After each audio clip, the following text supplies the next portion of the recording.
Fidèles amis de la télévision nationale, bonjour et merci d'être au rendez-vous du 13h de ce mercredi 29 mars 2017. Voici les titres.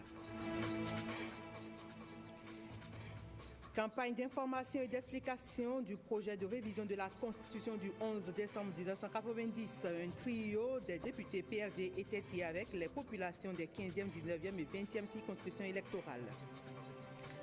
La Fondation Ajavon Sébastien Germain poursuit ses œuvres sociales. Elle vient de doter le Collège d'enseignement général de Torfort Centre d'un module de 3 salles de classe avec bureau.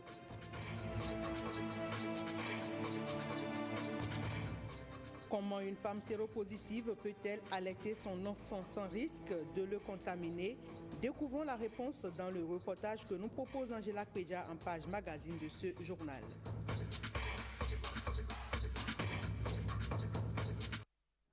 C'était à l'instant le sommaire de cette édition que nous démarrons par les campagnes d'information et d'explication du projet de révision de la Constitution. Les députés des 15e, 19e et 20e circonscriptions électorales du Parti du Renouveau démocratique PRD, Raphaël Akotegnon, Badirou Aguemon et Corneille Kpadonou sont allés au contact de leurs mandants. Objectif, mettre ces derniers au même niveau d'information et de compréhension des nouveaux articles contenus dans le projet de révision de la Constitution du 11 décembre 1990 et c'était hier au siège du parti au quartier d'Anji à Cotonou. Augustin Baudou et Enoch Rumpatin pour le point.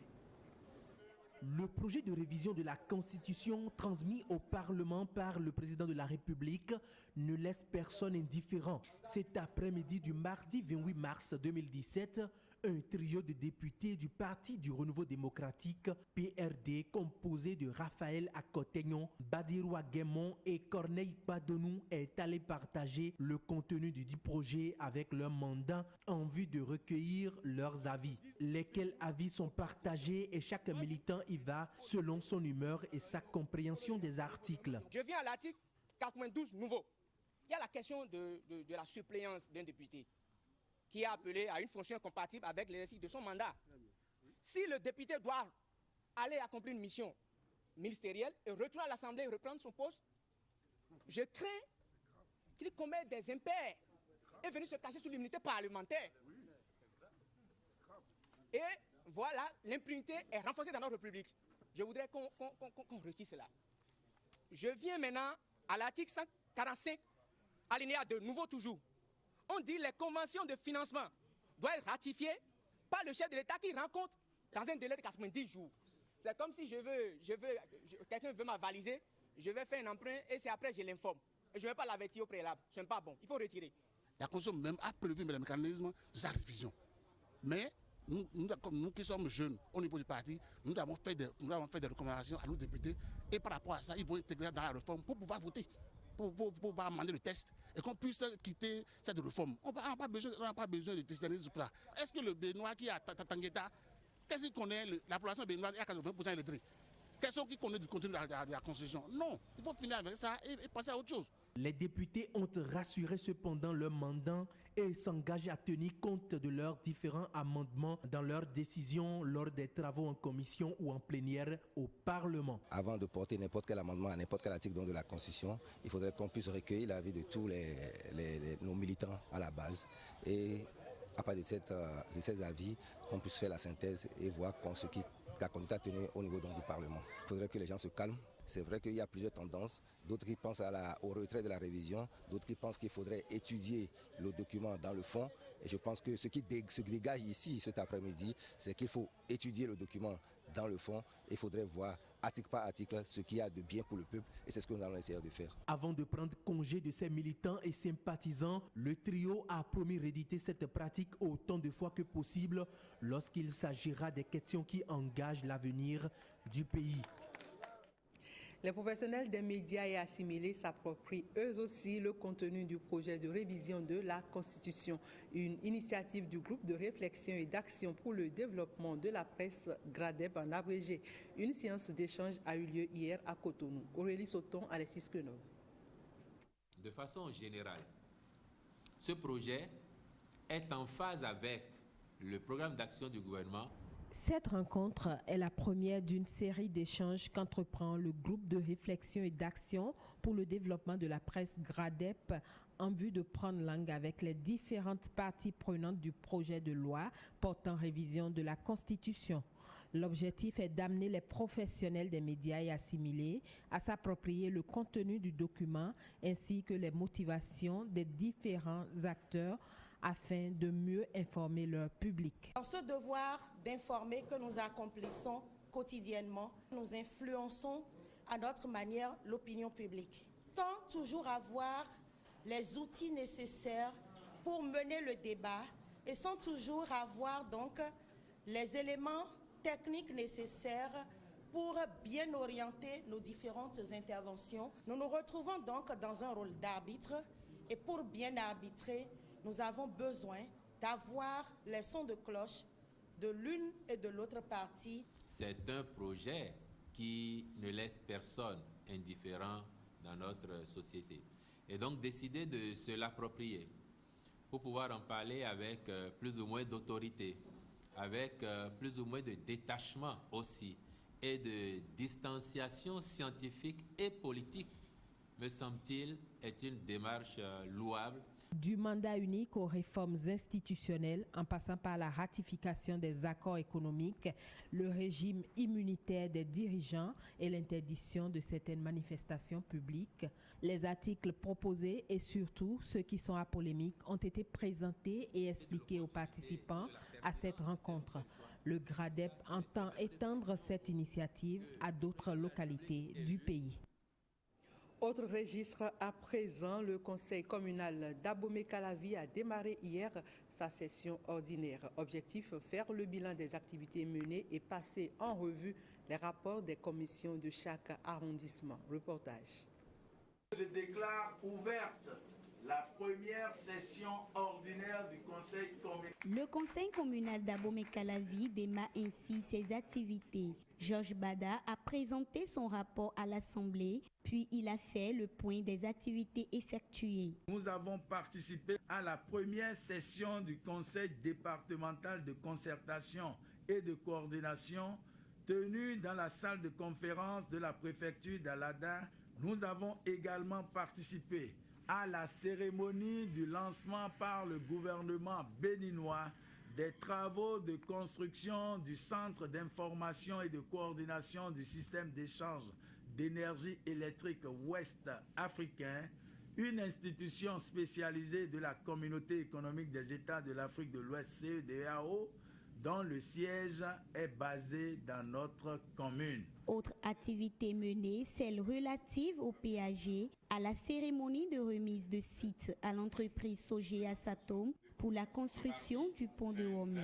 Le premier citoyen d'Abomey-Calavi a également présenté à l'assistance quelques projets en cours dans certaines localités de sa commune. Il est prévu la construction de plusieurs sites devant abriter des points de regroupement et un centre de transfert des déchets solides dans quelques localités de notre commune. Ainsi, dans l'arrondissement d'Abomey-Calavi, les travaux de construction des sites d'Agamandin et de la Zopa-Niné sont achevés. Ceux des localités d'Akhosoubeta, de Tokpa-Zungo sont en cours et même très avancés par endroits. Les activités continuent jusqu'au 31 mars prochain.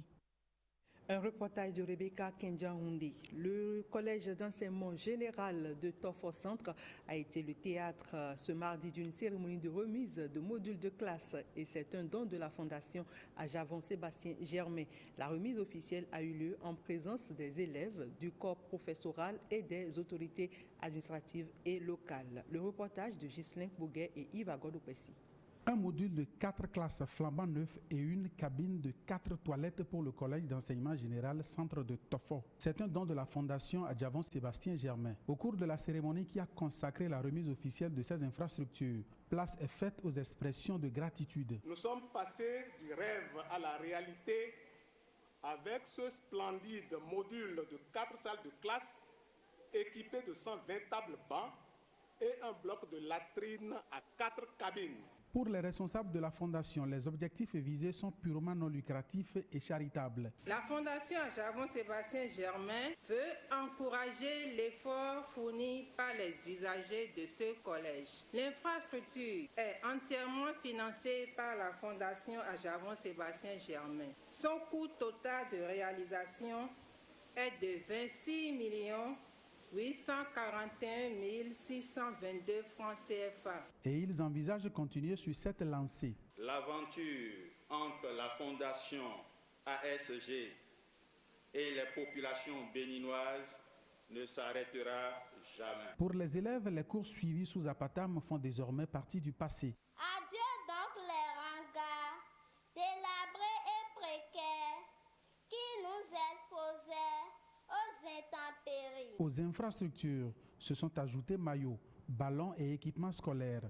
La première autorité de Tofo a exprimé à l'occasion toute sa gratitude en chanson. Nous sommes dans la joie.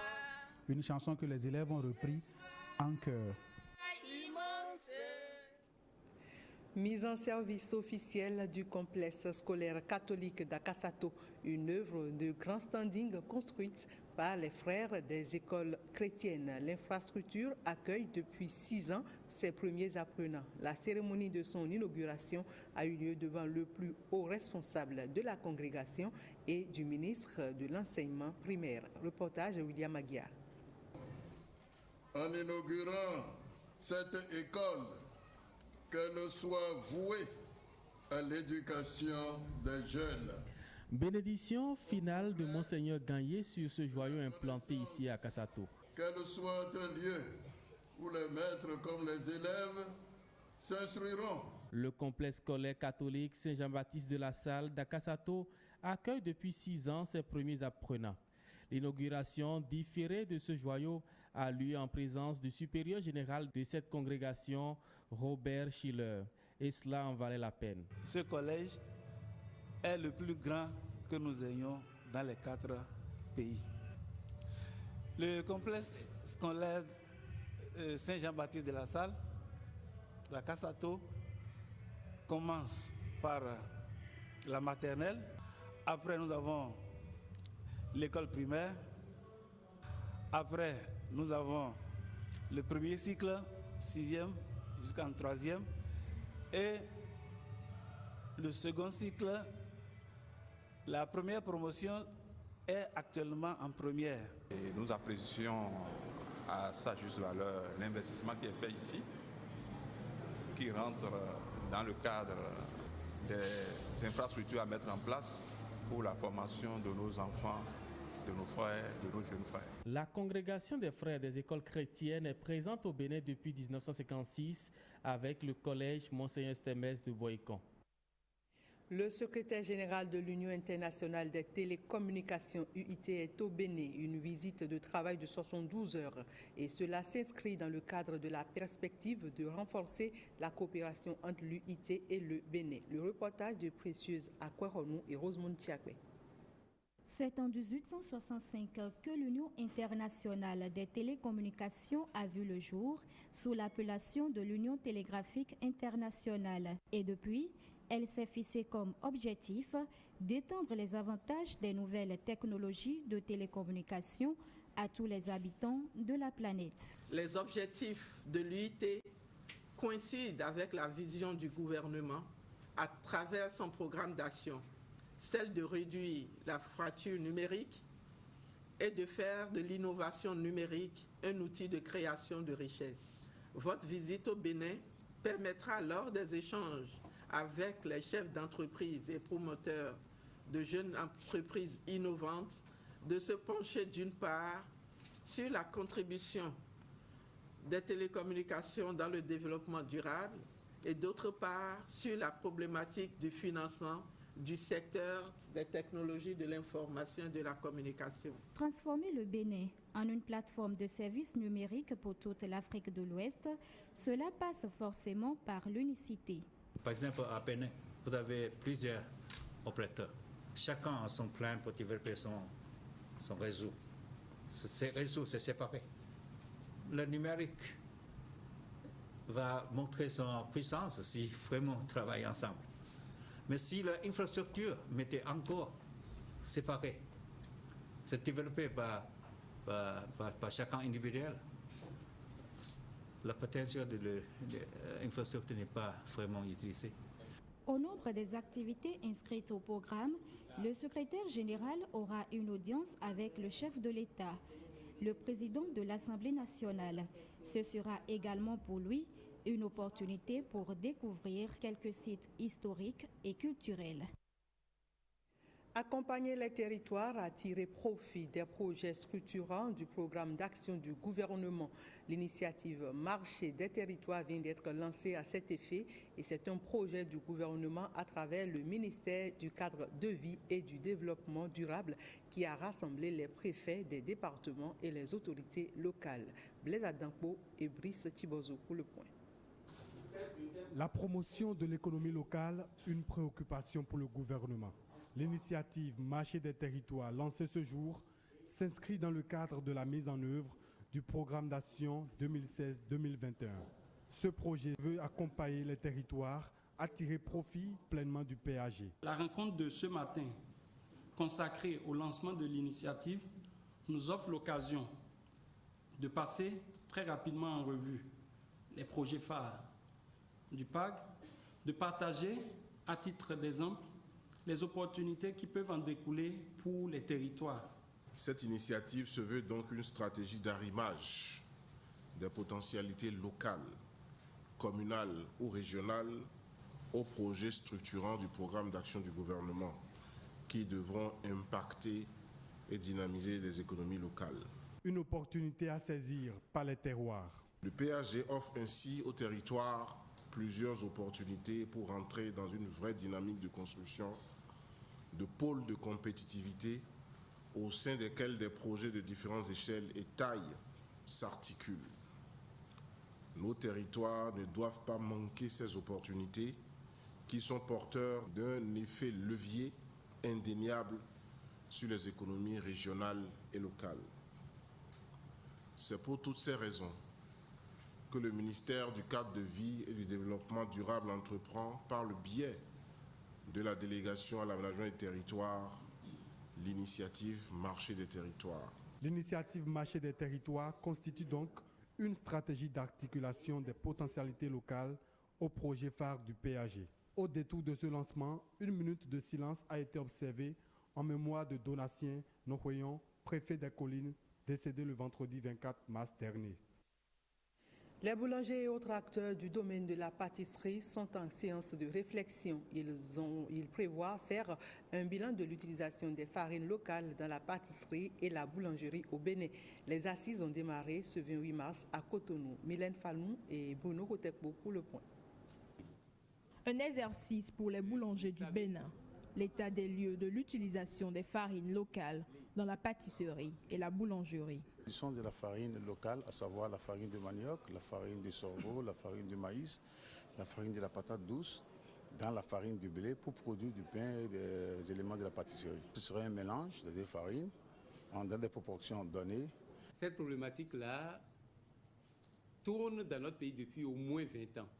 Malgré un décret sorti en 2008 portant sur l'utilisation de ces farines locales dans la boulangerie, l'habitude n'a pas changé. Cette idée tourne, on en est même arrivé à prendre un décret, mais on est encore là. Comme quoi, nous pensons tout, mais nous ne faisons rien. Rien n'a été fait pour plusieurs raisons.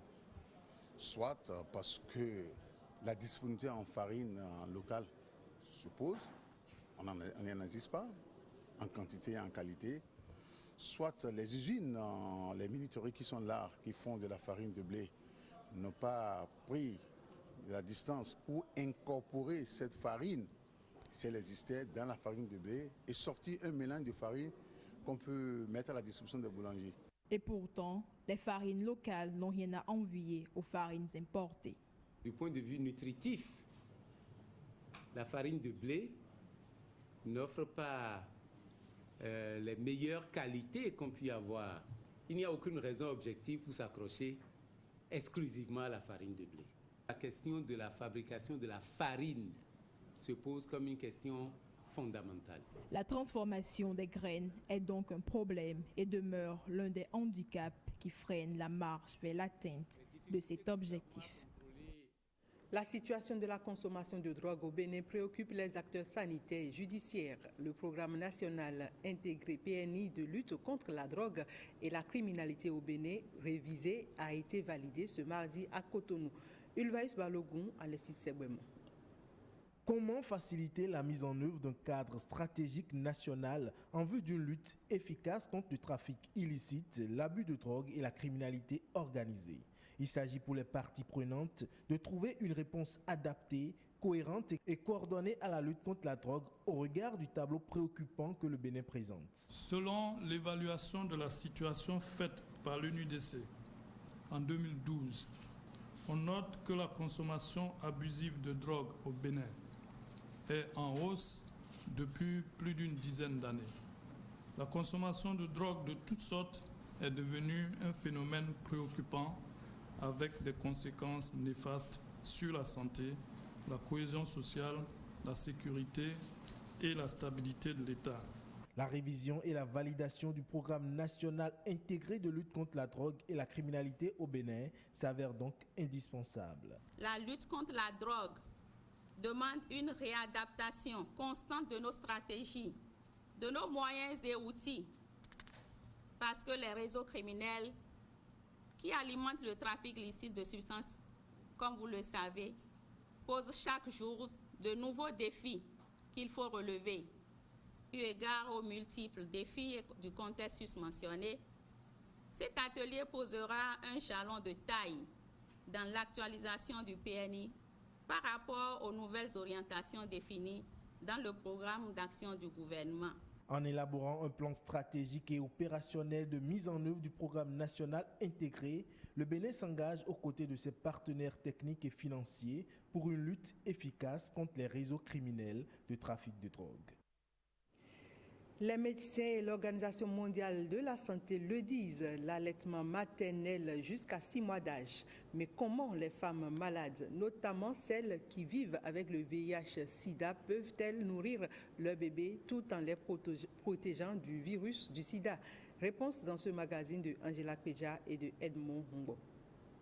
Pas besoin d'être un spécialiste pour s'imaginer le gros risque que pourrait courir un bébé nourri au sein de sa mère séropositive. Et c'est vrai qu'il y a quelques années encore, la souffrance psychologique des mamans séropositives était grande. L'allaitement maternel leur était purement et simplement interdit. On disait aux femmes, vous allez désormais utiliser de l'allaitement artificiel. Et ce que, dans notre milieu, pose énormément de problèmes socio-culturels. Comment une femme qui a accouché dans son milieu familial ne peut pas allaiter son enfant. Personne ne comprend. Et voilà qu'elle ne peut pas non plus déclarer qu'elle est infectée par le VIH. Mais la science a évolué. Aujourd'hui, on sait que la contamination n'est possible qu'à partir d'une charge virale élevée. Scientifiquement, il s'agira de diminuer la charge virale de la mère séropositive pour espérer réduire le risque de contamination au VIH du bébé. On fait l'effort de faire le dépistage de toutes les femmes enceintes. Et une fois que le dépistage est fait précocement, la femme enceinte est automatiquement mise sous traitement. Et une fois qu'elle reçoit la trithérapie antirétrovirale, on a le temps de baisser la charge virale avant qu'elle n'arrive à terme. Une fois accouchée, elle continue son traitement antirétroviral. Ce traitement, elle le gardera à vie. Alors à partir de ce moment, l'enfant peut être allaité sans vraiment qu'il y ait de risque de transmission. On parle d'allaitement protégé par les antirétroviraux. En l'absence d'un traitement bien observé, la probabilité de transmission du VIH de la mère à l'enfant par l'allaitement est estimée à 20%.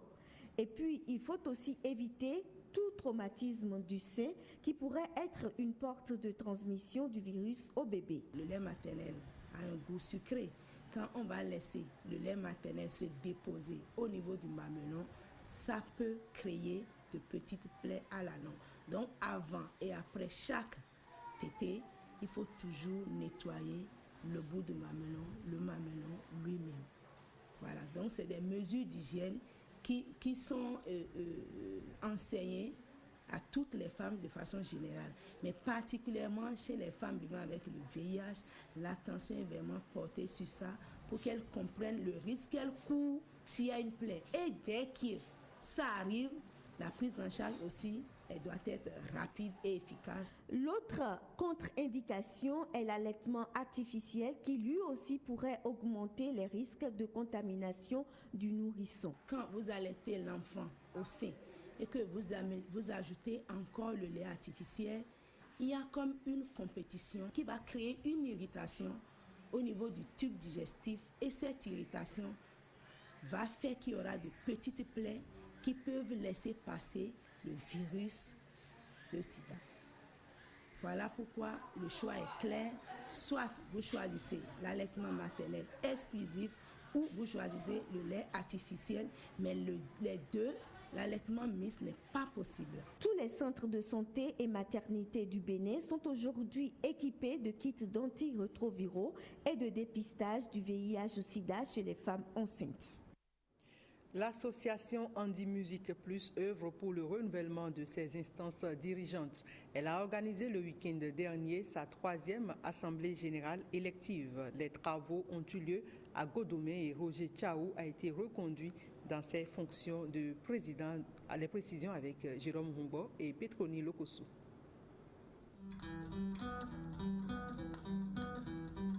Créée en 1998, l'association Andy Musique Plus regroupe les artistes qui ont pour handicap la déficience visuelle, motrice et des enfants en situation difficile. Grâce à plusieurs organismes tant nationaux qu'internationaux, elle a pu réaliser quelques actions phares. Nous avons inscrit une orpheline en vue de l'apprentissage en coiffure. Regardez cette dame qui est assise dans un fauteuil roulant. Elle est très malade et elle attend d'être évacuée. Le dossier se trouve par exemple aujourd'hui au ministère des Finances et nous voulons prier les autorités de faire quelque chose. Aujourd'hui, nous pouvons dire que nos artistes commencent par être connus. Nous sommes au studio en train de réaliser notre tout premier album de 16 titres, s'il vous plaît. Par manque de moyens, Andy Musique Plus n'a pas pu atteindre tous les objectifs fixés au départ. Mais déjà, la Fédération des associations de personnes handicapées du Bénin salue le modèle de gestion transparente conduite par Roger Tchaou. Lorsque on est en association et qu'on prend le temps chaque fois de s'asseoir pour évaluer ce qu'on a fait, de définir de nouvelles perspectives et surtout d'essayer de mettre chacun au travail, l'association grandit toujours. Et c'est mon souhait pour Andy Musique Plus qu'elle grandisse et que d'ici quelques mois, nous puissions assister au lancement d'un album de Andy Musique Plus. C'est mon grand souhait.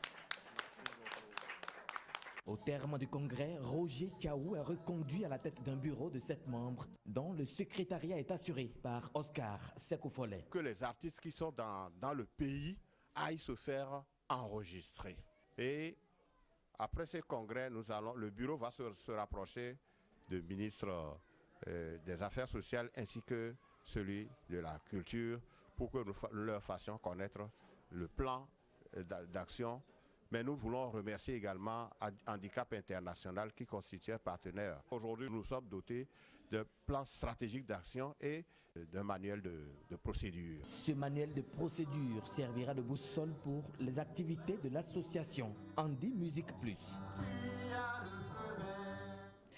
Mesdames, Messieurs, ainsi s'achève cette session de l'information sur la télévision nationale. Merci de nous avoir suivis. Bonne suite de journée, toujours en compagnie de nos programmes.